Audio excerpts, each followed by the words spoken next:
Sittler can't be here, Matt, so we're recording you. And Rosalie's our timekeeper.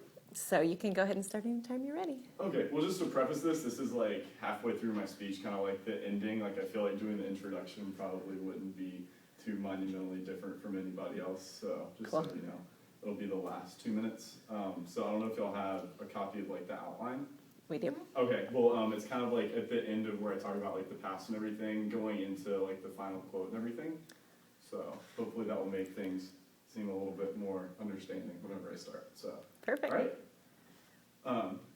But anyhow, so I'm sure anybody here who's graduating today could probably stand up here and talk for hours about memories they've had over the last 4 years, but pretty sure I'd probably get booed off the stage if I talked for much longer. But before I end, I'd like to go ahead and say that it'd be kind of weird not to have some inspirational quote during a commencement speech to send the graduates off with. So whenever I started writing this speech, I started to try and find a quote that I thought would be something that would really send the graduates off with, the right mindset of how to go into the world. So I looked all the customary places trying to find quotes from former presidents and senators, playwrights or authors, and I never really felt like there's anything that was really Stetson, anything that really would hit home to the graduates as they went out. One person kept coming to mind though whenever I went through this entire time, and that man was someone who has influenced us all more than probably anyone else would know.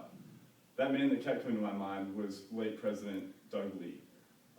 As many of you probably know, he was a president here for many years, and he's made more influences than probably any one person has in the entire history of this university. What kept coming to my mind, as many of you may know, was his famous quote of four words that we should probably all live our lives by, and that I think would be very fitting for us to all know. That quote is, "Let your life speak." Dr. Lee always said that you shouldn't have to tell people what you've done in your life. They should be able to tell by your accomplishments. So as you go off and leave Stetson and this great university, let your life speak. Let everyone know what you can do. Don't let them influence you, make an impact on them. So I'd like to yet again thank all the graduates and congratulate them, and thank everyone who's been here to support us through all this time. Thank you. All right, very good.